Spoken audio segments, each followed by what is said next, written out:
G'day, you're listening to the Virtual Staff Room, and this is episode 24, From the Front.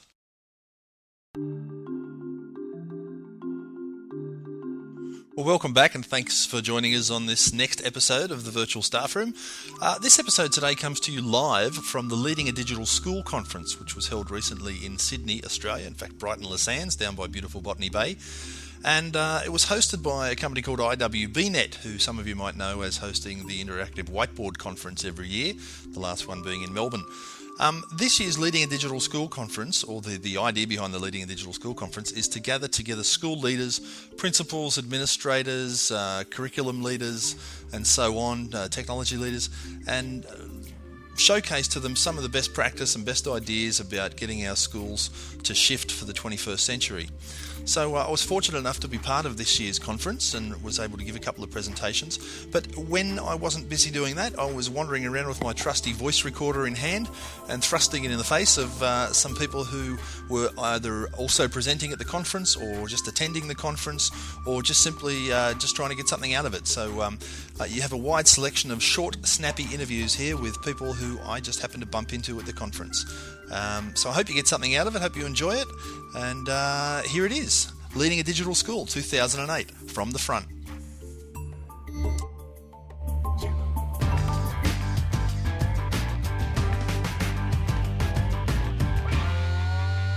So I am now talking to Val McCauley, who is one of the executive directors of IWBnet, who is the people who are behind this conference. G'day, Val. Hi Chris, how are you? I'm good. Now you and Margot have done a lot of work in getting this conference happening. Just tell us, what's the basic sort of concept behind the conference? Well, the basic concept behind the conference is really trying to help school leaders understand what it is to develop and run a digital school. Yep. So it's not just about the classroom, it's about all aspects of schooling in the 21st century and how leadership should consider how they might bring digital technology into the learning process, the teaching process and the administration of the school. Now the target audience, I guess, is more your principals, administrators, curriculum coordinators, ICT managers, that sort of thing. That's right. Yep. Although there's a lot of teachers here as well. Yeah, we have a good mix at this conference, predominantly principals, their deputies, business managers. I think that's a really interesting one. Directors of ICT, librarians, and a few teachers. Yep. But basically, the teachers probably are more interested in our other conference that we run, which is a national IWB conference. Yep. And we had a good turn up a couple of weeks ago at that one in Melbourne, 680 teachers. So this one's not so much for teachers; it's more the leadership of schools. Is there any sort of particular thread, like what do you guys see as being the main message that needs to get out there to school leadership in terms of digital schooling? Yeah, well, the message that we really focused on in this concept, it was about the technology, the people, the reality, and the leadership. They were four things. I think a few people got a reality check from just talking around, talking to some people. It's all very well, isn't it, having the great ideas, but in the end, people want to understand what others are doing. And they're the sessions that seem to be really successful here. I had so many comments about, we love that because it was saying, this is what I am actually doing. That went down really well in a number of sessions. Cool. Well, this is the second year you've run it. Last year was in the Gold Coast. Last year it was at Maroochydore. And next year is? Next year we're running the conference in the Gold Coast. Excellent. Always a good place for a conference. Probably Nara SeaWorld Resort. Excellent, even better. And that will be held on the 3rd, 4th, 5th of September in 2009. Okay, and so I'm looking hopefully... forward to it because the weather is just so dreadful here this year. It has to be better in 2009. Yep. All right, thanks for your time. Thank you, Chris. And so we're live here at the Leading a Digital School Conference, and I'm now chatting with Kathy Webber. Hi, Kathy. Hi, Chris. How you going? I'm all right. And Kathy, you are with the New South Wales Computer Education Group, correct? I am. President. Yes, president. Yes. So how's the conference been for you? Some enlightening things. And some things don't take back for practice for the school. One of the things I've noticed in talking with people here is especially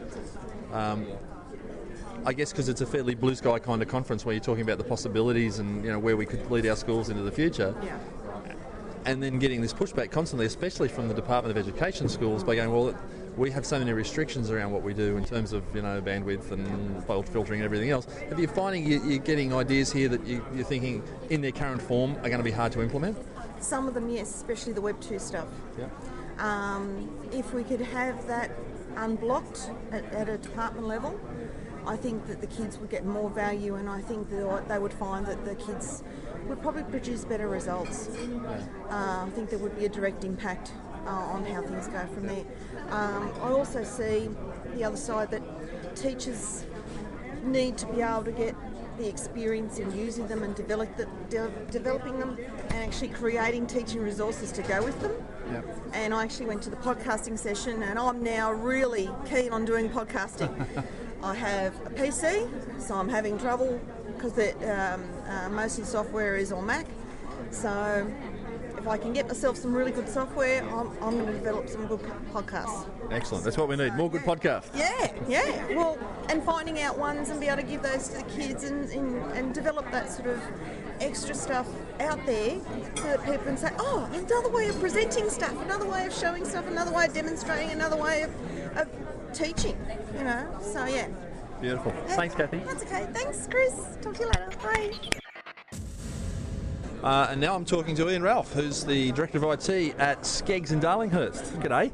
G'day, Chris. How are you? I'm all right. So you've been here for the last few days? I have, yeah. Sort of came in on Thursday morning, and I've got to give a presentation today twice. Okay, and, what's your presentation on? It's on, the title is Technical Support with a Smile, making sure your your teaching staff get what they need in terms of support. Oh, I might have to come and listen to that one. Yeah, well, you've got one chance left. Okay, good. So catch a thought from the weekend. Like, do you come away with any sort of meaningful insights or aha moments from the weekend? Actually, well, one, it's probably the most recent, the one I was just talking to David from Ingle Farm Primary, and he has this system of tracking professional development, where it goes. So let's say he sends 3 teachers off to a professional development activity. What he gets them to do is, over the next 2 weeks, he keeps a diary of all of the people that they speak to about that activity, whether that's a formal conversation, sitting down with them, showing them how to use the technology, or just a corridor conversation, or over morning tea or whatever. And then after 2 weeks, he goes to each of those people and he writes down, gets the names of all of the people they've spoken to, and he goes into them and he says, do the same thing. Over the next 2 weeks, I want you to keep a diary of all of the people you talk to about that thing that this teacher spoke to you about. And then at the end of another 2 weeks, he's actually able to get a list of all of the people who in some way have been touched by that professional development activity. That's a great idea. And he says what it gives him is the holes, who's missing out. And then he can either go to them directly and say, this is something you might need to find out about, or approach them for professional development activities next time. So I thought it was a great idea. I like that idea. Yeah. I might have to steal that. Yeah. Oh, that's what I'm going to do. Wow, it sounds like there's some work involved in that, but it's interesting. Well, he said, just a piece of paper in your pocket or in your diary or something like that. Yeah. And Nice. Yeah, I think so. Well, thanks for sharing that. No problems. So I'm talking to Deb. Yep, you are. And Deb's from a school down in the Dandenongs in Victoria. Yeah, Marna Christie College. Yep.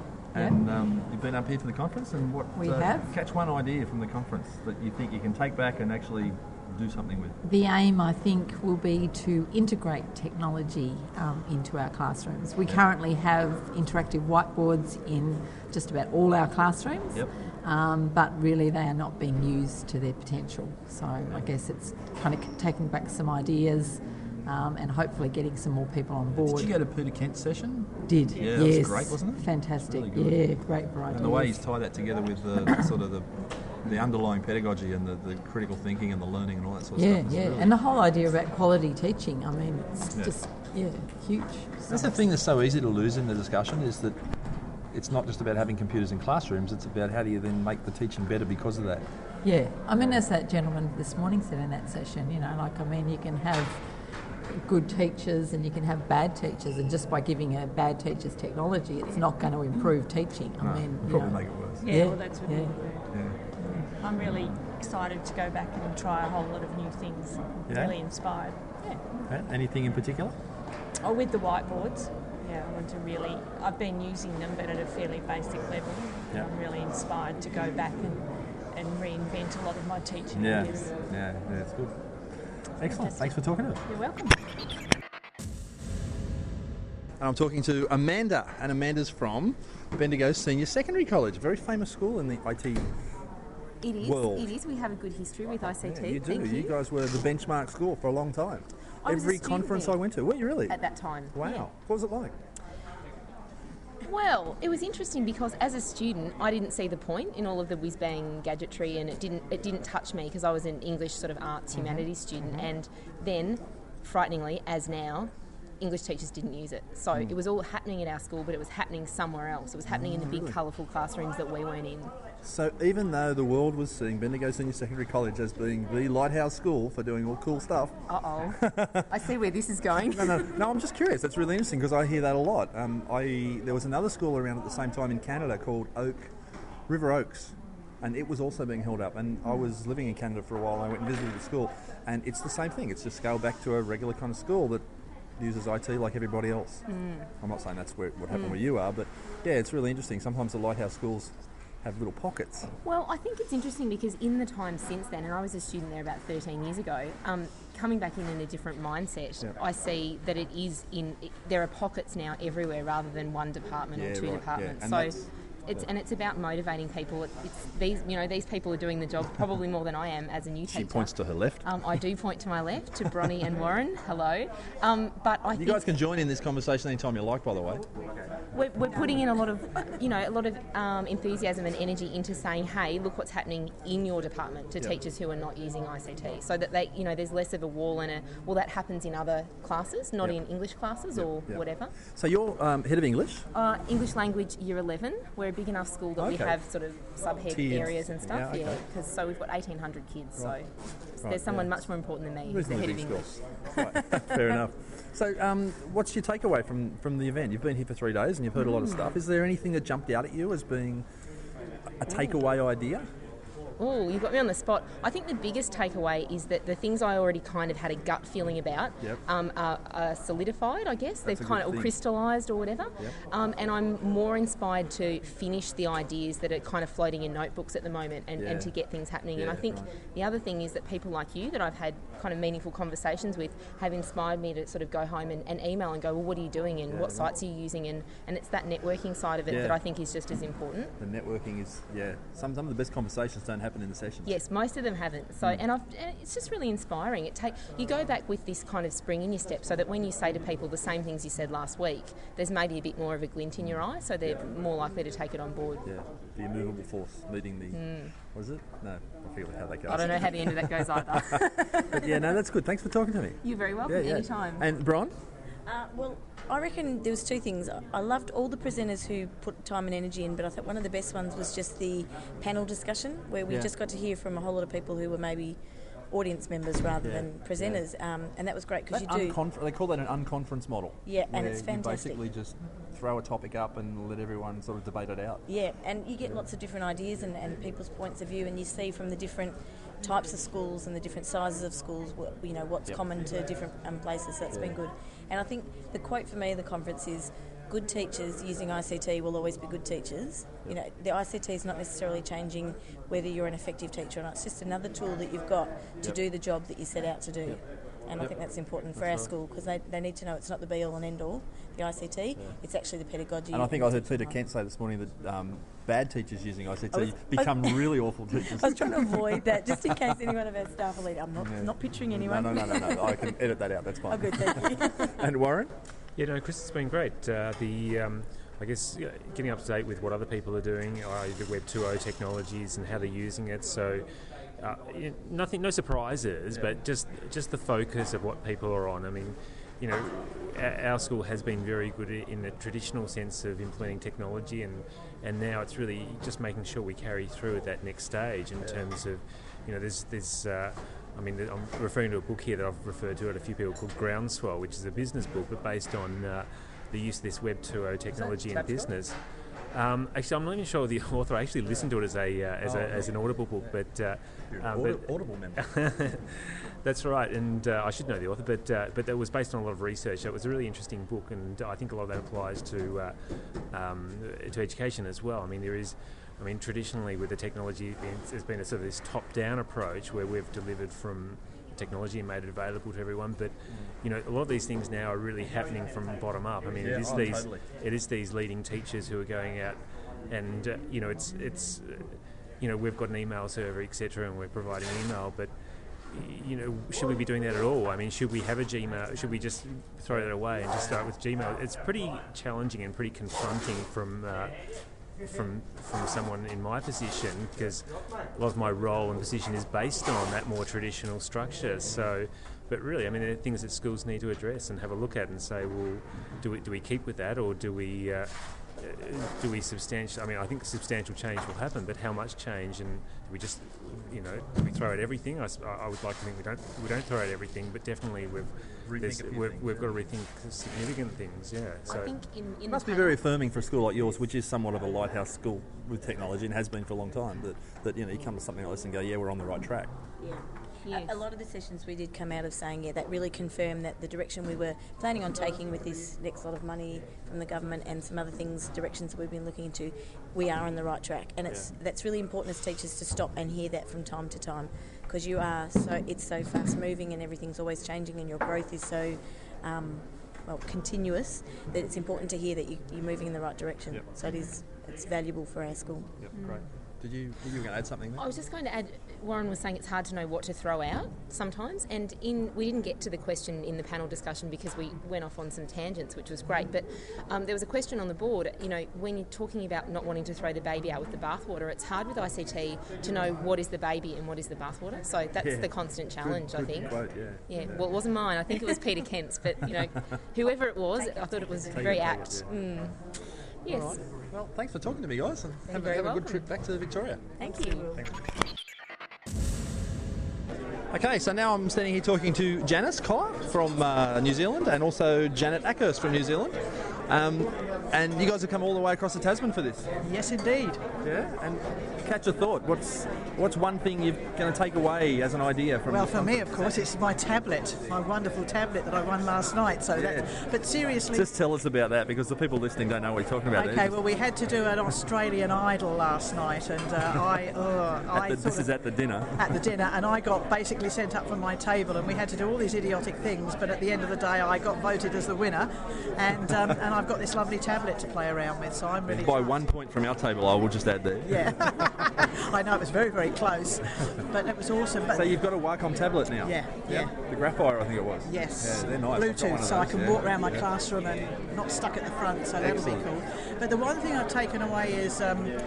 We're looking at my school in New Zealand. I'm preparing now an overview paper for my principal, which is linking a whole lot of things together, redesigning learning spaces with teaching and learning, with what we want for 21st century learners. So this conference for me has given me a lot of stuff I can now blend together and present to him as a table. Yeah. Did you go to Diane's talk this morning about learning spaces? I did that yesterday. Oh, did you? It was really good. Yeah, and for me, it was just what I needed. And I've been onto the internet and done a lot of research as well. Yeah. So I'm now putting together a paper for my principal. Excellent. I'd like to see that myself. Oh. And Janice, I'm intrigued by your title. On your badge there it says E-Principal. Well, the Ministry of Education in New Zealand has recognised the virtual school movement that's been going on in New Zealand for the last 6-7 years, and has appointed 12 E-Principals this year and funded them to work in cluster groups. And so I'm just one. So that doesn't mean like you go to work in your pyjamas every day? No. I work between 8 schools on the Coromandel and in the Waikato, and I support teachers, probably similar job to what you're doing, but I visit more than one school. And I support them with ICT, anything basically.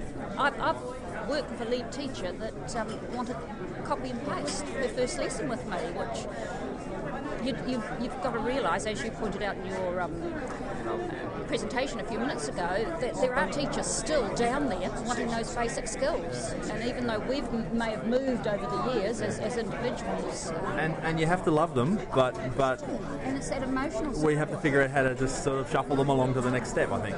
But we're very much into video conferencing for our students in rural schools. So we now have this national virtual learning network. That is a national brokerage for all our subjects, and we enrol our students in something like 160 subjects, Janet, aren't we? That's incredible. Yeah. I was impressed with the New Zealanders because you guys, I know it's just because it's a small country with a small population or what it is, but you guys seem to just always step outside the boundaries of what everyone else is doing and think different in almost every area, and it's great to see it happening in education. Well, I've heard here in Perth, in the Western Australia, you've got the video conferencing in your schools, but it's more for teacher meetings, where our first use of video conferencing was for delivering the subjects that our rural schools can't provide. That's interesting. We have video conferencing at our school because we actually have a sister school in Armidale, which is up far north, New South Wales, and we have students from Armidale sitting in on classes in Sydney every day. Fantastic. And that happens as a regular thing. But just lately we've been using Skype in classrooms, and we've one instance I'm thinking of, we've got a student who's an elite skier, so she's been spending the winter down in the snow country, and she Skypes into lessons every day, and she's giving class presentations whenever just over Skype on the IWB. So those sorts of things are now starting to happen, but yeah, it's great to see that you're doing it in some sort of systemic way. Yeah, and like as far as coming to the conference here, it's lots of things that I'm going to be taking back and sharing among the teachers in my clusters. And well, there's been a group of us. There's been 3 of us over here, all having this e-principal role. And we've got little one of those things, koala bears to share when we go back to our ULearn conference. Will be our next conference. Excellent. Well, I wish I could get over there for that. My director of IT is going. I'm sure I'll hear all about you. Oh yeah, you will. I'll be following the Twitter stream. All right. It's great to talk to you. Hey, thanks very much indeed. Well, we're still here at the conference, and it's quietened down rather a lot since we were before, and I'm talking to Linda Zugai. Hi, Linda. Hi, Chris. And you're on the podcast, virtualstaffroom.net. Yeah, and I just thought I'd come and say hi, because you're at every conference I ever go to. I live at conferences. I don't have a home. You seem to. Just tell people who you are and what you do. I work for Wacom. I'm their education expert, I guess. Yeah. And so I spend my life skidding from one conference to another, showing the wonders of Wacom. Exactly, and they can do some pretty cool things. Tell us, say, one thing that you wish teachers knew about Wacom tablets. I wish they realised the value of a Bluetooth tablet, the fact that they could have interactive activities without an interactive whiteboard by just using a Bluetooth tablet, much cheaper. Yeah, keep getting the message out there, sister. No, that's good. So have you enjoyed the conference? I have. I've met some really interesting people, and having New Zealanders here, of course, always adds some colour, but I've just met some people from university and early childhood and quite a wide range. Cool. Thanks for talking to us. Thank you. See ya. Bye. Bye. So I'm talking to Christine, and Christine has been a delegate here at the conference for the last couple of days, and every time I see you, you look excited that you've just learned something new, and I just thought I'd come and ask you, what have you gotten out of the conference? Well, I didn't know about wikis and podcasting, and I didn't know about nings and pings, and I didn't know about... So I've got heaps out of the conference. Wow, you've got lots to go, lots of homework for you. Yeah, no, it's going to be great actually, because I will go home and I'll start getting my students onto wikis, and we can chat, and they'll all complain because they've got extra work at home, but that's fine. That's great. It's really exciting to see people get so excited about things that they didn't think about before. Well, I've got different ways I'm planning on teaching the kids and putting them into small groups using the whiteboard and get them to teach it. So I'm really quite excited about the whole thing. Fantastic. That's what we love to hear. Thanks, Christine. No worries. Now I'm talking to John Pearce. John Pearce. Hello, John. Yes, hello. Now, so you've flown up from Melbourne today. I have. You've changed your role. You used to be a teacher, and I guess you still consider yourself a teacher at heart. But what are you doing now? I'm education consultancy, so I'm available. I'm a gun for hire, as it were. I go to anybody who'll pay me even a modicum of money. As my wife says, I do it too cheaply, but never mind. Yes. So what sessions were you running here? We were attempting to set up a blog for the participants in one session, and in the next session set up a wiki. And of course the internet gods, as they are, decided not to work in the second session, so that made it even more of a challenge. However, we just did a tour of wikis and Wikispaces, PB Wiki and WetPaint, and we had a look at the different features, and I think there were a couple of people who were happy to after the thing. Excellent. Now, so you've come out of the classroom and you're now an educational consultant, so you get to travel around and see a lot of stuff that happens in a lot of different schools. Is there any sort of common thread? Like the theme of this conference is about getting the digital schooling message out to leaders. Is there something that is jumping out at you as someone who sees a lot of schools in action, that an overarching thing that maybe we need to think about? Well, it's where the majority are. The majority are still back to, well, I'd love to know something about that, but I have no idea what you're talking about. And but given that there is a steadily growing core of people who are saying, well, yeah, I think I should know about it. I would like to know about it. Can you show me how to know about it? Not necessarily do it, but how to know about it again. And so the networks are starting to grow, and it's sort of behoven on we that have been in it for a little while, not to forget that we've had to take a big learning curve and take a few steps back every now and then. So, and pick these people up and bring them along with us. Yeah. Once they do start, though, it's amazing how, all of a sudden, my gosh, some of these people are knowing things that I don't know. That's a bit... I just was saying to someone a minute ago, I liken it to a jigsaw puzzle. When you are doing a jigsaw puzzle and you put that first and second or third piece down on the board and you've got no idea where it's going to go, it's very daunting. But the last three pieces are easy. Yeah. So it's like the more you know, the easier it is to know the rest of it. Yes. And then you get to the stage where the more you know, you realise that you're not going to know it all. And you can't, and then you've got to challenge your own practice and say, well, okay, I'm out there espousing the notion of collaborative, shared knowledge, development and everything else. Am I doing that with what I'm doing? Yep. And in many cases you look at yourself and go, whoops, preaching, lifestyle, not quite matching. So, you've got to go back and take it a bit more and say, well, okay, can we, work the session so that we, who knows about that? Good, you tell them about that. I don't care. You do it. And as happened in the last session, there was a guy got in there and he said, I can't remember exactly what he was talking about now, what it was about, but he said it beautifully. There was no need for me to say anything else. And I didn't feel slighted and everything else. And now you get into this into sessions and I deliberately go out of my way to say, well, I was in a session the other day and the person in there, she had a blog. She actually had a couple of blogs. She had cluster maps on it, she had Voki on it, I'm saying, what are you in here for? Well, the whole day is blogs and wikis. I just need the wikis part. Well, what are you going to do in this part? I said, well, do you know about such? Do you know about such? And she said, no.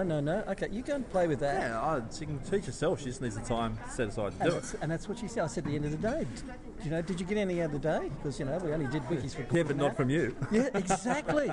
And I was real pleased about that. Which is really good. And I live with that. And that's what we've got to do.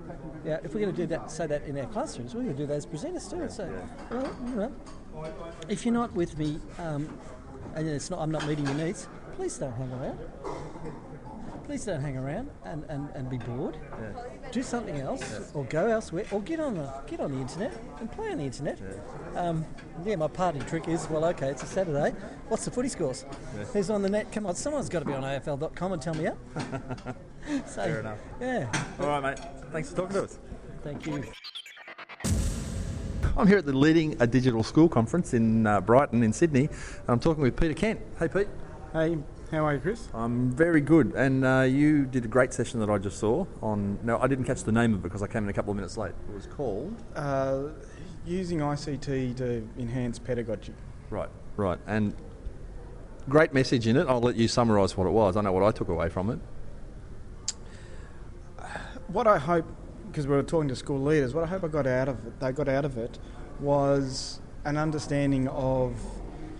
or an understanding that, first of all, they have to understand what good teaching is without technology, and then they need to assess, is the technology being used in such a way to enhance the teaching? I suppose in the session I was talking specifically about New South Wales Quality Teaching Framework. That's a very good description, I think, of what good teaching is in a very general sense, and I was just going through examples about how technology can improve each of the elements framework. Yeah, that's what I like. I love the word you used about ambiguity, and it's obvious, and good teachers know it, but you manage to actually say it. Like they say, he said what everyone else is thinking. So just explain ambiguity as a concept and especially as it related to the interactive whiteboard, which you were using during the demo, during the presentation. Okay. One of the things that describes a good teacher is the ability to lead really good classroom discussions, really rich discussions. And an easy way to do that is presenting students with ambiguous information and then forcing them to make a decision based on insufficient information and then asking them to justify it. Now, some students will make assumptions about the ambiguity and others will make different assumptions, and that's how you get different opinions. And it's teasing that out that makes the difference. And I'll give you an example. A poor activity would be an activity where you're getting students on the interactive whiteboard to just label parts of the body, the leg, the head, whatever. A better activity, one that has a level of ambiguity, because that's not ambiguous at all, would be where they're prioritising what's the most important part of the body and labelling that perhaps with a 1.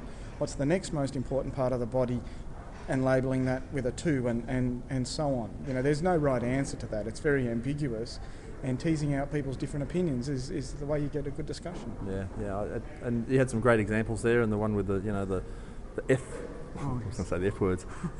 The words are starting with F or the F sound, And it hadn't occurred to me, you have a frog, or is it an amphibian? And you have what was the other one? A face or a girl? Yeah, and fruit, banana. And you're right, it's not about just getting things right or wrong, it's about putting them into a discussion where kids have to justify why they're right or wrong. Yeah, one of the things that I got out of Dan's keynote at the beginning of the conference was, if there's a definite right answer, soon it will be automated and a computer will do it. So there's no future in getting kids to learn and recall facts, because there's no job in that. It's interpreting situations. That's what the role of a human will be, and situations are ambiguous. They have to learn how to deal with the ambiguity of life. Yeah. I like that. So what about yourself? You've gotten to see a few other sessions. Anything jumping out at you about takeaways? I've pretty much liked it all. I'm very impressed with your session, Chris. Thank you very much. No, it was. Actually, it wasn't my session. It was John Pearce's session. I just fudged my way through it.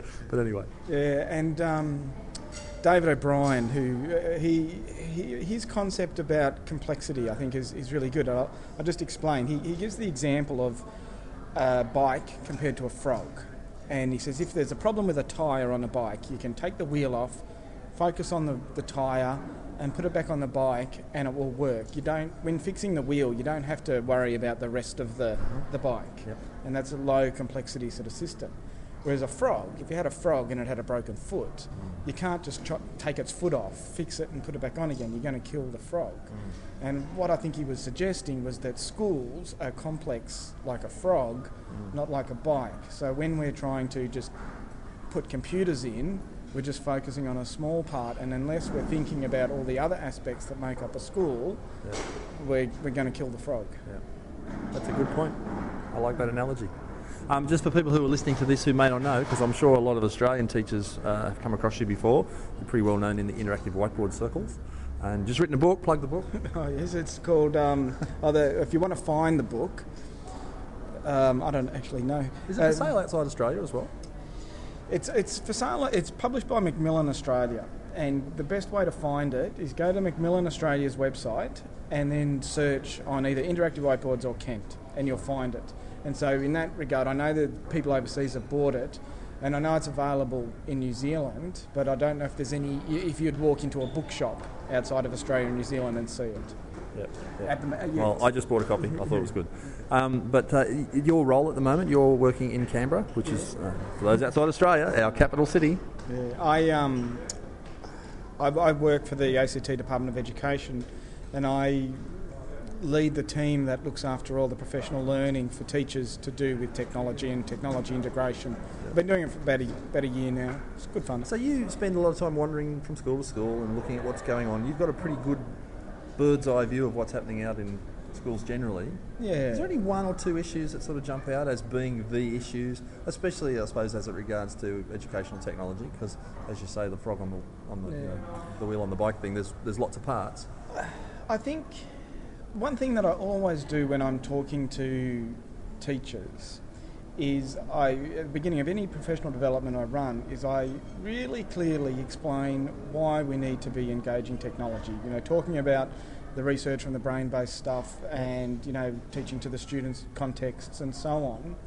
And I find that people who don't use technology, they're not usually not engaging because they're recalcitrant. It's because they don't know why they should be. And they're probably not too bad doing what they're currently doing, and unless they can see why they should be doing something different, they're not sheep. Why would you change?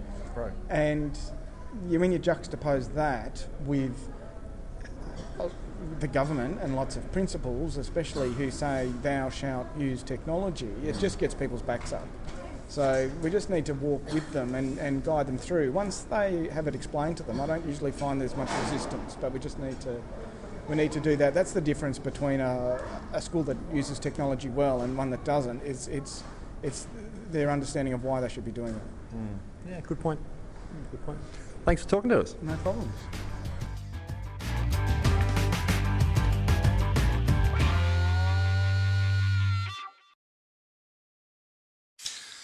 So there you have it, the Leading a Digital School Conference 2008 from Sydney, Australia. Hope you got something out of that episode, and as always, if you'd like to leave a comment or a question, you can head over to www.virtualstaffroom.net and leave a comment there on the page. I'll also try and make sure that there are links to anything we mentioned in this episode, so you can browse around and check them out. This episode, as always, is brought to you free from me to you, and you can pick it up through iTunes is usually the best way to aggregate this into your podcatcher and download it and listen to it for free. There's also this is episode 24 now, so I never actually thought I'd make it this far, but so far so good. It's probably timely to go back and listen to some of the earlier episodes if you're a new listener and you've never actually heard some of the early ones, because there's been some very interesting interviews with a whole bunch of interesting people. So I'd encourage you, if you're a recent discoverer of the Virtual Staff Room, head over to the website, head back in time and try and pick up some of those earlier episodes. Some of them are actually pretty good, even if I say so myself. If you know anyone who would be a likely candidate for a discussion on Virtual Staff Room, I would really love to get in contact with them. So if you know of anyone, or maybe you yourself are doing some really interesting things with technology in the classroom, please drop me a line, chris@virtualstaffroom.net, and I'd love to have a chat with you about it. I've got a great episode lined up next week, or actually I'm recording it next week. I'm not sure when you'll see it, but it's with Tony Twiss and Liz Kolb, two teachers who are doing a lot of work with the use of mobile phones or cell phones, depending on where you live, in education. So that should be a really interesting chat. So I hope you can join us for the next one, episode 25. Beyond that, please get in contact with me and let me know if you are a candidate for a chat or you'd like to just join us sometime, because really this is a program for regular teachers who are just doing interesting things with technology. So if that's you, don't be shy. Until next time, my name is Chris Betcher, and you have been listening to the Virtual Staff Room.